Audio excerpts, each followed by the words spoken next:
ሰላም ጤና ይስጥልን ተመልካቾቻችን እንደምን ዋላችሁ እንደምን አመሻችሁ ከአንከር ሚዲያ ያክብሮት ሰላምታችንን እናቀርባለን። በተለያዩ የአማራ ክልል አካባቢዎች የሚደረገው የህልውና ተጋድሎ በታላላቅ ድሎች ታጅቦ እንደቀጠለ ነው። አንድ ከፍተኛ የአብይ አህመድ ጀነራል መገደላቸውም እየተነገረ ነው። በርካታ መኮንኖች ተገድለው የቀብር ስነ ስርዓታቸው መፈጸሙንም የአገዛዙ ሚዲያዎች ገልጸዋል። በተለያዩ አካባቢዎች የሚደረጉ ውጊያዎች በቀጠሉበት በዚህ ወቅት ከፋኖ ከርተው ለብልጽግና እጅ የሰጡ ወዶ ገቦች ከምክክር ኮሚሽኑ ጋር ስብሰባ መቀመጣቸው ታውቋል። ከማከላቸው ኮሎኔል ፋንታው ሙሃባ የጥፋተኝነት ብይን ፍርድ እንደተላለፈባቸው ዛሬ የወጣ መረጃ ያመለክታል። በነ መስከረም አበራ መዝገብ የተከሰሱት ኮሎኔል ፋንታው ሙሃባ እጅ ሰጥተውም ከጥፋተኝነት ብይን ሊያመልጡ አልቻሉም። በችሎት የጥፋተኝነት ብይኑ ሲሰጥ የሳቸውም ስም በዝርዝር ውስጥ እንደሚገኝ ነው ለማወቅ የተቻለው። የፋኖ ኃይሎች በተለያዩ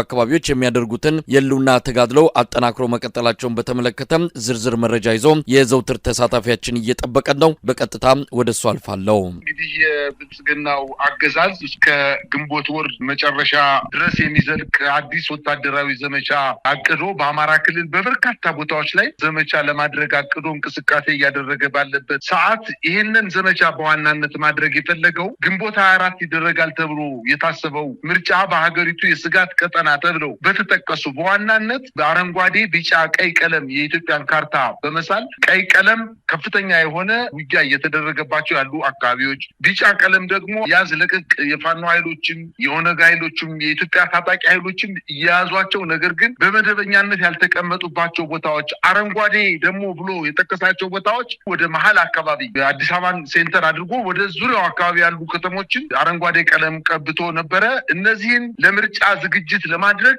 በቢጫ የተከበቡ የተመላከቱ ቦታዎችን ወደ አረንጓዴነት ለመቀየር በቀይ የተመላከቱትን ደግሞ ወደ ቢጫ ወይንም የፋኖ ኃይሎችም ወደዚህ ቦታ እንዳይመጡ ለማድረግ ዘመቻ በሰፊው እንቅስቃሴ ማድረጉ በዋናነት በበርካታ አካባቢዎች በሰሜን ወሎ፣ በደቡብ ወሎ እንዲሁም በምዕራብ ወሎ አካባቢ ከፍተኛ ውጊያ እየተደረገ ነው። ሰሜን ጎንደር፣ ማዕከላዊ ጎንደርና ደቡብ ጎንደር አካባቢ እንዲሁ ከፍተኛ ውጊያ እየተደረገ ነው። በተለይ በትናንትናው ዕለት በተደረገ ጥቃት ጀነራል በቀለ ዱጋሳ የተባሉትን ጨምሮ 5 ከፍተኛ ወታደራዊ ማዕረግ ያላቸው ጥቃት ተሰንዝሮ ከፍተኛ ክሳራ እንደደረሰበትና ጥቃቱ የተፈጸመው ከ1000 በላይ ተዋጊዎችን ይዘው በሰሜን ወሎ ሲያዋጉና ሲዋጉ የነበሩት በቀለ ዱጋሳ የተባሉ ወታደራዊ ባለማዕረግተኛ መስዋዕትነት ከፍለዋል በማለት የአማራ ሚዲያ ኮርፖሬሽን ቀብራቸው በቴሌቪዥን ተመልክተናል። ይሄ እንግዲህ አንድ ብርጋዴር ጀነራል ሞተ ማለት ሰራዊቱ በምን ያክል ሁኔታ እንደሚጎዳና በተለይ በዚህ በምዕራብ ወሎ ቀጠናዎች ላይ እየተገደሉ ያሉ የመከላከያ ሰራዊት አስክሬናቸው ሳይነሳ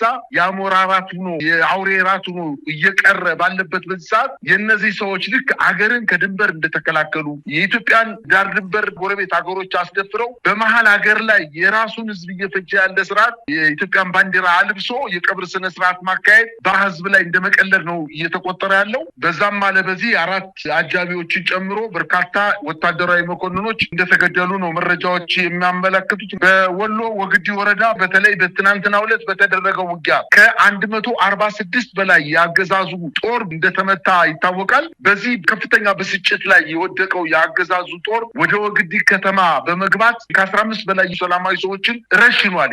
እንደተለመደው በበርካታ ቦታዎች ላይ ውጊያ በሚከፈትበት ሰዓትና በተለይ በዋናነት የአገዛዙ ጦር ሽንፈት በሚደርስባቸው አካባቢዎች ላይ ወደ ከተማ ሸሽቶ የገባው ጦር እንቅስቃሴ የሚያደርጉ ማንኛውም የሃይማኖት አባት ይሁን ነፍሰ ጡር ትሁን ህፃን በጀርባዋ ላይ የምትንቀሳቀስ እናት ትሁን ህፃናት ይሁኑ ያገኙትን ሁሉ እንዳውሬ በጥይት እየመቱ እየገደሉ እንደሆነ ነው መረጃዎች እያመላከቱ ያሉት። እንግዲህ 142 የሚሆኑ የመከላከያ ሰራዊት በአንድ ቀን ውጊያ ከፍተኛ ጉዳት ደርሶበት ሰራዊቱ ወደ ደሴ ለመሸሽ ጥረት ቢያደርግም ነገር ግን ከደሴ እስከ ወግዲ ያለው መንገድ በፋኖ ኃይሎች ቁጥጥር ስር በመውደቁ የቆሰሉትን እንኳን አውጥቶ ወደ ደሴ ሆስፒታል ለመውሰድ እንዳልተቻለ ነው መረጃዎች እያመላከቱ የሚገኙት። እንግዲህ በወግዲ ከተማ የሚገኘው የመጀመሪያ ደረጃ ደረጃ ሆስፒታል ተጨናንቆ በከፍተኛ ደረጃ ቁስለኛ ሞልቶት እንደሚገኝ ነው የአካባቢ ምንጮች እየዘገቡ ያሉት። እንዲሁም በዛሬው ዕለት በወግዲ ወረዳ አሁንም በቀጠለው ውጊያ የአማራ ፋኖ ብሔራዊ ንቅናቄ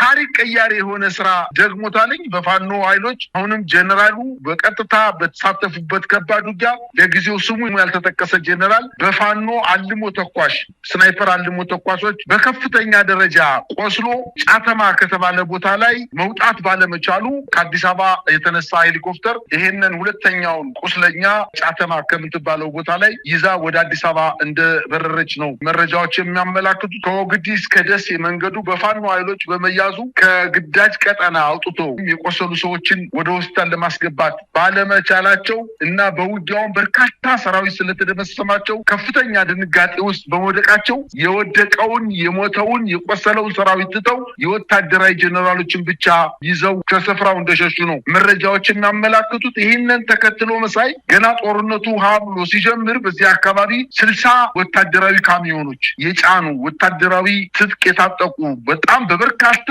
ቡድን የከባድ መሳሪያና በርካታ የኮማንዶ ኃይሎች የተሰማሩበት ውጊያ ለመክፈት እቅድ የያዘ ቢሆንም ነገር ግን የፋኖ ኃይሎች ቀድሞ መረጃ ስለደረሳቸው ከበባ በመፈጸም በመልሶ ማጥቃት ከፍተኛ ጉዳት እንዳደረሱበት ነው ከአካባቢው የወጡ መረጃዎች እየጠቆሙ ያሉት። በሰሜን ወሎ ዞን ሰሞኑን በተደረገው ውጊያ ብርጋዴር ጀነራል ዘውዱ ሰጣርጌን፣ ብርጋዴር ጀነራል ሞሲሳ እና የ105ኛ አየር ወለድ ኮማንዶ አዛዥ በርካታ የቡድን የከባድ መሳሪያዎች ታጥቀው የከፈቱት ውጊያ በክሳራ ተጠናቋል ማለት ይቻላል። እንግዲህ ብዛት ያለው ጦር ከባድ ጉዳት ደርሶበት አስክሬኖቹ በዛው አካባቢ ተንጠባጥበው የሚያነሳቸው አጠው ወድቀው እንደቀሩና ከወግዲ ወረዳ የተነሳው ትንቅንቅ በምዕራብ ወሎ የሚገኙ ሁሉም ወረዳዎች ላይ ማለት በሚያስችል ደረጃ ውጊያው ተስፋፍቶ እንደቀጠለና አሁንም ከፍተኛ የሆነ የከባድ መሳሪያ መድፍን ዙ23ን ድሮንን ዲሽቃና ሞርተሮች ስናይፐሮችን የያዙ የመከላከያ ሰራዊቶች የተነጠቁትን ቦታ መልሶ ለመያዝ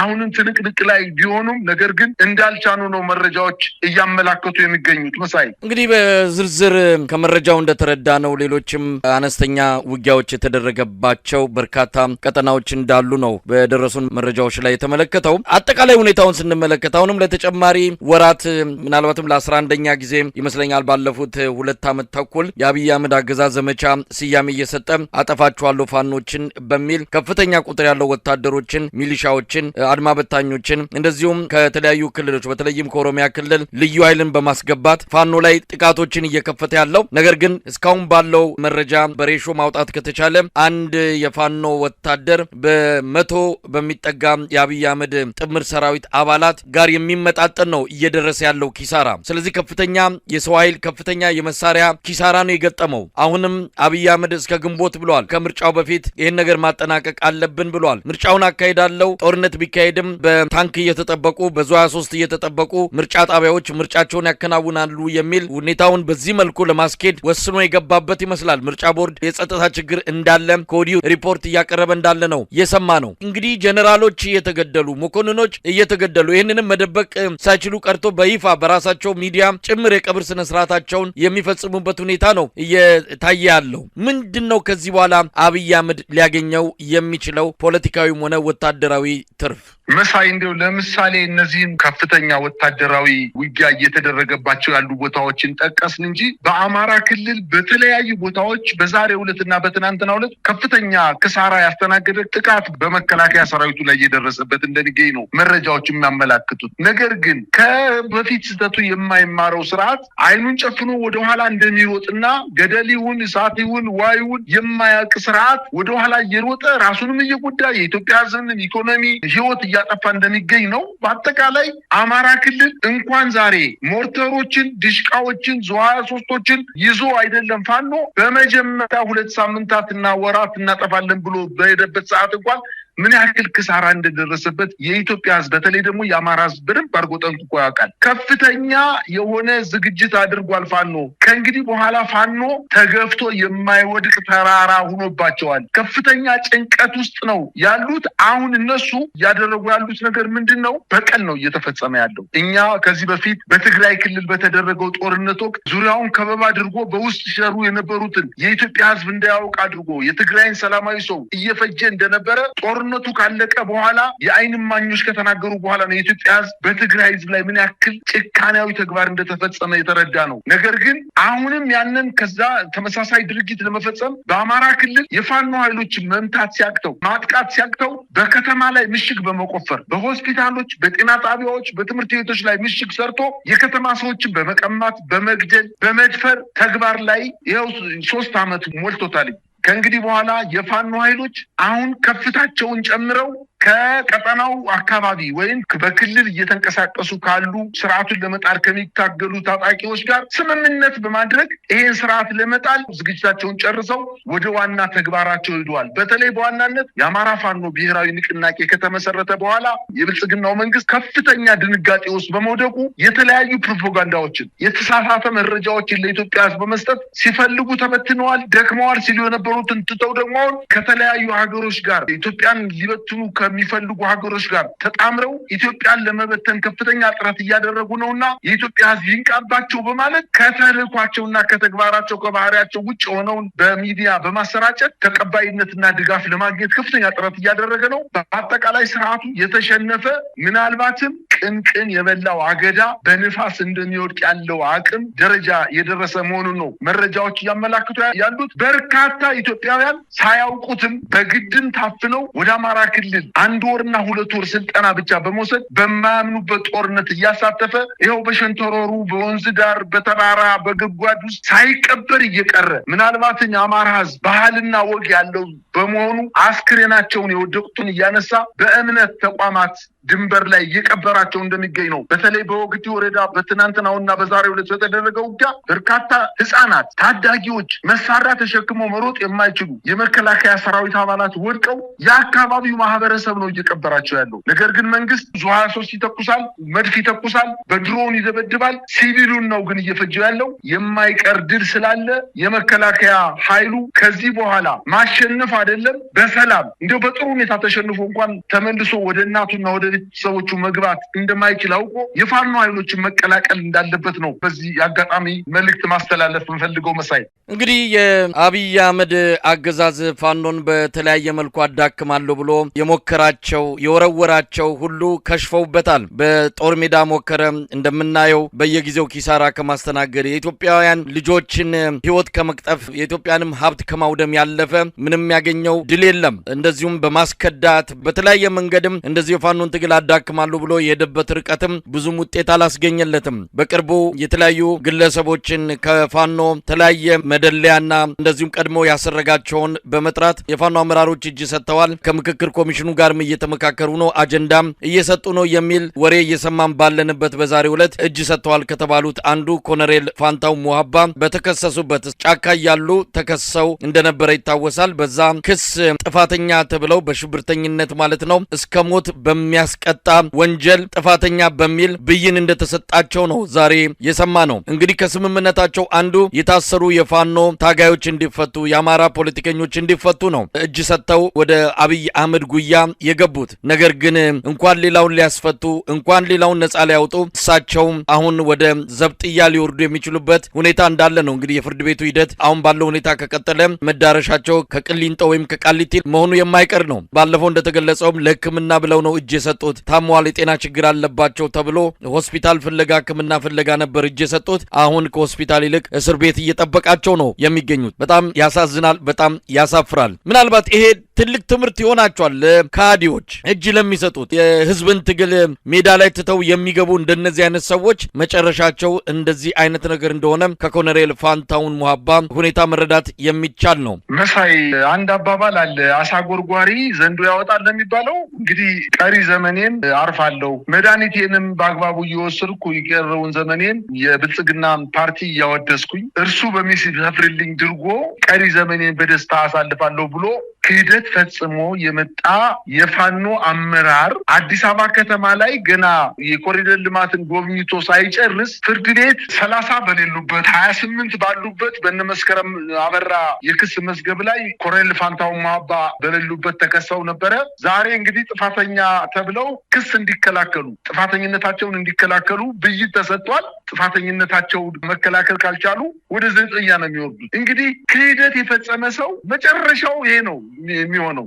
መንግስት ይህ ሰው እየታሰረ አልታሰረ ጉዳይ አይደለም። ለ15 ቀንና ለ10 ቀን መጠቀም ነበረበት፣ በሚዲያ ላይ መጠቀም ነበረበት። ነገር ግን ልክ እንደ 100 አለቃ ማስረሻ ሰጤ ሚዲያውን እንኳን በአግባቡ ሳይጠቀም በተለያዩ ሚዲያዎች ቀርቦ ፋኖች እንዲህ ናቸው እንዲያ ናቸው እያለ ሳያሰማ የፋኖ ኃይሎች አንዱ ነው ተበትነዋል የተባሉት ይመጣሉ የተባሉት ፋኖች ግዙፍ ድርጅት መስርተው በአማራ ክልል ያሉ የመከላከያ ሰራዊት አባላትን እያበራዩት ነው። ከፍተኛ የሆነ ድል እየተጎናጸፉ ባለበት ሰዓት ከድቶ የመጣው ሰው አርፋለሁ ዘመኔን በደስታ አሳልፋለሁ ያለው ኮሎኔል ፋንታው ሟባ እንግዲህ በክስ ጥፋተኛ መባሉ መንግስት ምን ሊያደርገው እንደሚችል በሂደት የምናየው ነገር ሆኖ ግን ለካዲዎቹ ሲያንሳቸው ነው። 3 ዓመት ሙሉ በየትኛውም የውጊያ ቀጠና ውጊያ መርቶ የማያውቁ ሰዎች አዲስ አበባ ከተማ መጠው በመንግስት የጡት ልጅ ሆነው ከፍተኛ በጀት ተመድቦላቸው ትልቅ ሆቴሎች ላይ ተቀምጠው የፋኖ ኃይሎችን እንዲያፈርሱ እዛም መስክ ላይ እያሉ በሜዳው በጫካው ውስጥ እያሉ በሴራ ፋኖች አንድ እንዳይሆኑ ከፍተኛ እንቅስቃሴ ሲያደርጉ የነበሩ ከሃዲያን ዛሬ ደግሞ አዲስ አበባ መጣው ደግሞ በሚዲያ የፋኖ ኃይሎች አቅም እንደሌላቸው ሊፈርሱ ነው፣ ደክመዋል፣ ተበትነዋል፣ የሚመጡ ኃይሎች አሉ፣ በርካታ ኃይሎች ነው የሚመጡ እያሉ ባለበት ሰዓት የመንግስት ፍርድ ቤት ግን እነዚህን ሰዎች ወንጀለኛ አድርጎ መሰየሙ ደግሞ ሁለት የሚጋጩ ሀሳቦች ናቸው እየተከታተልን ያለ ነው። በኢትዮጵያ እየተፈጸመ ያለው አጠቃላይ የስርዓቱ መድከምና መሸበር ገና ብዙ ነገር ሊያሳየን እንደሚችል ነው የምረዳው። መሳይ እንግዲህ ፋኖ ያደረገ ያለው ተጋድሎ በርካታ ድሎችን እያስገኘ እንዳለ ከሚደርሱን መረጃዎች ማወቅ ተችሏል። አብይ አህመድ አሁንም ተስፋ አልቆረጠም። በጦርነት ድል አገኛለሁ ብሎ እስከ ግንቦት የዘለቀ የተለያዩ ዘመቻዎችን ለማከናወን እንደተዘጋጀ ነው የሚሰማው። ምናልባት በተመሳሳይ ስትራቴጂ አሁንም እቀጥላለሁ የሚለው ካጠገቡ አማካሪዎች እንደሌሉ ወይም ደግሞ አንድ አይነት ሰዎች ተሰብስበው ስርዓተ መንግስቱን የተቆጣጠሩ ነገሮችን በግራና በቀኝ አስልተው የማይጓዙ 2-3 ደረጃዎችን ወደፊት አርቀው ማሰብ የተሳናቸው እንደሆኑ የሚያመላክት ነው። እንግዲህ ጀነራል ተገደሉ፣ ኮሎኔሎች ተገደሉ። ከዚህ በፊትም በርካታ ከፍተኛ የአዋጊ መኮንኖች ናቸው የተገደሉት። ይህን ሁሉ እየገበረ ያለው የኢትዮጵያ ህዝብ ነው። አብይ አህመድ እንደሆነ ባለፈውም በፓርላማ እንደገለጸው በአንድ ጥሪ እስከ 2-3 ሚሊዮን ወጣቶችን ማሰለፍ እንችላለን፣ ኢትዮጵያ ውስጥ እንደሆነ ብዙ ወጣቶች ለጦርነት የሚገኝበት አካባቢ ነው በሚል በጣም አሳንሶ የኢትዮጵያን ህዝብ ህይወት በዛ ደረጃ ክብር ነፍጎ ነው የገለጸውና አሁንም ቢሆን የድሃ ልጅ ይሞታል፣ አሁንም ቢሆን የኢትዮጵያ ሀብት ነው እየወደመ ያለው። አብይ አህመድ ነገ በታሪክ ተጠያቂ ሊሆን ይችላል። ነገር ግን ትቶ የሚያልፈው ጠባሳ በትውልድ በዘመናት በቀላሉ የምንሽረውና የምናክመው እንደማይሆን መታወቅ አለበትና ከዚህ አንጻር የተጀመሩ ትግሎች በጫካም ሆነ በከተማ የሚታዩ ህዝባዊ እምቢተኝነቶች ተመጋግበው ይህን ስርዓት ብዙ እድሜ ሳይኖረው በአጭሩ ማስወገድ የሚቻልበት መንገድ መፈለግ እንዳለበት ነው የሚታመነው። እንግዲህ እያጠቃለልን ነው። በመጨረሻ የምትለው ካለ በውጊያ ጄኔራል ተገደለ ማለት እኮ መከላከያ ሰራዊቱ ፈርሷል ማለት ነው። ጄኔራል እንግዲህ ከሞርተር ከዲሽቃ ከዙ 23 እና ከመድፍ ርቀት ውስጥ ገብቶ አያዋጋም። ማዘዣ ጣቢያ ተቀምጦ የመስመራዊ መኮንኖች ወታደሩን እየመሩ ውጊያ ይካፈላሉ። መስመራዊ መኮንኖች መሞታቸው የተለመደ ነገር ነው። እጅ መስጠታቸው የተለመደ ነገር ነው። መቁሰላቸው የተለመደ ነገር ነው። ነገር ግን አንድ ጄኔራል የኮር አዛዦች አነጣጥሮ በሚመታ የፋኖ የስናይፐር ተኳሾች ተመታ ማለት የለም ማለት እኮ ነው። መከላከያ ሰራዊቱ የለም።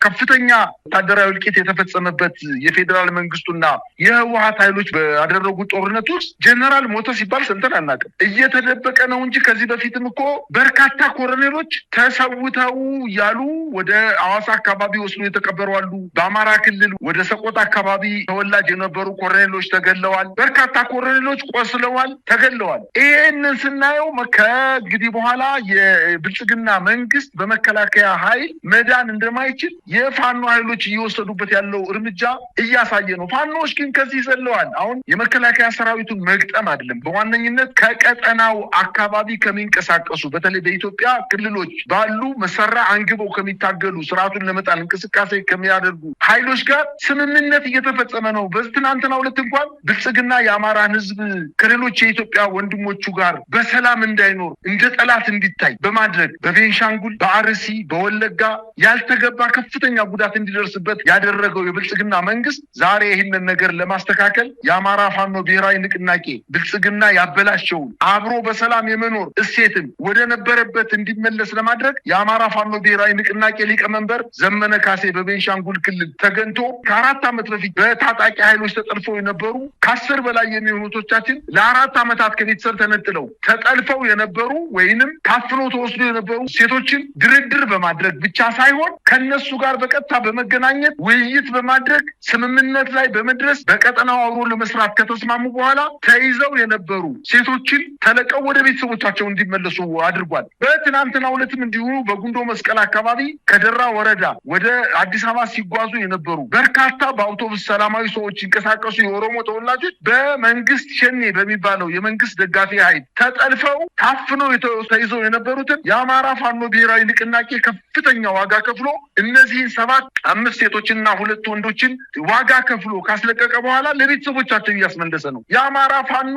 ብሔራዊ ንቅናቄ ካሁን በኋላ ከመሬት ከፍ ብሎ ስለ ኢትዮጵያ የሚያስብ ስለ አማራ ብቻ ሳይሆን ስለ ኢትዮጵያ መቻቻል አብሮ መኖር የሚያስብ ድርጅት እንደሆነ በበርካታ ማሳያዎች መጥቀስ ይቻላል። ከዚህ አለፍ ስንልም አገዛዙ ምርጫ አደርጋለሁ በ11ኛ ዙር ዘመቻ መልክ የአማራ አካባቢ የሚንቀሳቀሱ ኃይሎችን እመታለሁ ብሎ ከፍተኛ ጦሩን ይዞ ገብቶ ለ11ኛ ጊዜ ዘመቻ ጀምሯል በዚህ 3 እና 2 ቀናት ውስጥ። ነገር ግን ምንም ውጤት ባያመጣም እንኳን አገዛዙ በዓለም አቀፍ ሚዲያ በዓለም አቀፍ ተቋማት ዘንድ ከፍተኛ ክሳራ እየደረሰበት እንደሆነ ከትናንት በፊት የወጣው የሂውማን ራይትስ ዎች መግለጫ ችግር ያለበት መንግስት እንደሆነ አጋልጠዋል። እንግዲህ በትናንትናው ዕለት መግለጫ ሲሰጥ ከ2018 የታቀደውን ምርጫ አያይዞ በገለልተኛ መገናኛ ብዙሃንና በሲቪል ማህበራት ላይ መንግስት የሚወስደው እርምጃ አጠናክሮ ቀጥሏል ሲል ከሶታል።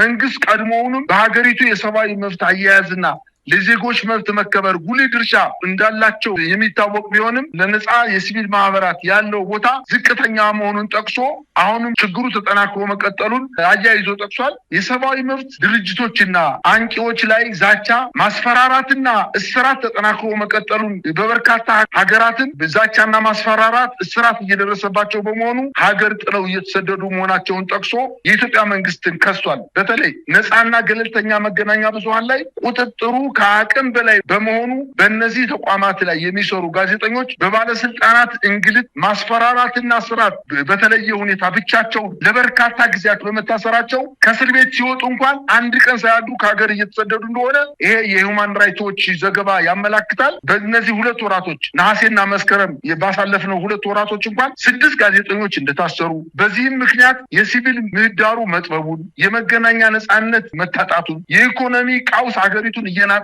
መሆኑን፣ የሰብአዊ መብቶች ጥሰት በከፍተኛ ደረጃ እየተጧጧፉ መምጣታቸውን፣ ፍትህና ተጠያቂነት አለመስፈኑን፣ የጅምላ ፍርድ መበራከቱን ከፍተኛ ደረጃ ላይ እንደደረሰ ጠቅሶ መንግስትን ኮንኗል። 100 ሀገራትን ያካተተ ግምገማ ያደረገ ሲሆን በተለይ በኢትዮጵያ ጉዳይ ላይ ሲያብራራ ሰብአዊ ቀውስ አጋጥሟታል። በአማራና በኦሮሚያ በፌዴራልና በታጠቁ መከላከያ መካከል ውጊያው እያገረሸ መምጣቱን፣ በትግራይ የውስጥ ውጥረት በሀገሪቱ ድንበር ላይ የተከሰተ ግጭቶችና አለመረጋጋቶች ከፍተኛ ደረጃ ላይ መድረሳቸውን፣ በኢትዮጵያና በኤርትራ ያለው ሁኔታ ከዕለት ወደ ዕለት እየተቀዛቀዘ መምጣቱንና ምናልባትም ወደ ጦርነት ሊሄዱ እንደሚችሉ፣ በጦርነቱ ምክንያት የመብት ጥሰቶች በከፍተኛ ደረጃ መበራከታቸውን፣ በተለይ በአማራ ክልል የጦር ወንጀሎች መፈጸማቸውን ጠቅሶ በሰላማዊ ዜጎች ላይ የድሮን ጥቃት መፈጸሙንና ለዚህም በርካታ ማሳያዎችን በሪፖርቱ እንዳካተተ መረጃዎች ያመላክታሉ። በአጠቃላይ ይሄ አገዛዝ 1 ቀን መዋል ማደር የሌለበት እጅግ በጣም ጨካኝና አረመኔ ስርዓት፣ ለኢትዮጵያ ሕዝብ የማያስብ ስርዓት መሆኑን በርካታ ፖለቲከኞችም እየጠቀሱ ይገኛሉ። በዛሬው ዕለት እንኳን አቶ ገዱ አንዳርጋቸው የድሮ የውጭ ጉዳይ ሚኒስትር የነበሩት በጣም አስተውሎት የተሞላበት የስርዓቱንና በተለይ በዋናነት የጠቅላይ ሚኒስትሩን ውሸትና ኩሸት በጣም በሚያምር ቃላትና በእውነት ላይ የተመሰረተ ውሸታምነታቸውን ያጋለጡበት ሁኔታ እየመጣ መሆኑንና ሌሎችም ምናልባት ከሱ ጋር ሲሰሩ የነበሩ በጥሮታ የተሰናበቱ የተባረሩ ከሀገር ተሰደው የሄዱ በርካታ ፖለቲከኞች አሉና ያተጎዱ አንዳርጋቸውን ፈለግ መከተል እንዳለባቸውና ዝም ማለት ግን የኢትዮጵያን በተለይ ደግሞ የአማራን ሕዝብ አሁንም ስርዓቱ ይጨፍጭፈው እንደማለት ስለሚቆጠር ወጣው ጠቅላይ ሚኒስትሩና የዚህን አገዛዝ ቁንጮ የሆነውን በደል ማጋለጥ እንዳለባቸው እንደ ግረግ መንገድን ማሳሰብ ፈልጋለሁ። መሳይ በጣም አመሰግናለሁ። የፋኖን የሉና ተጋድሎ መነሻ በማድረግ ያዘጋጀነው ጥንቅር ይህንን ይመስላል። አንተንም ተመልካቾቻችንንም ከልብ በማመስገን እሰናበታለሁ። እግዚአብሔር ይስጥልኝ። እኔም አመሰግናለሁ።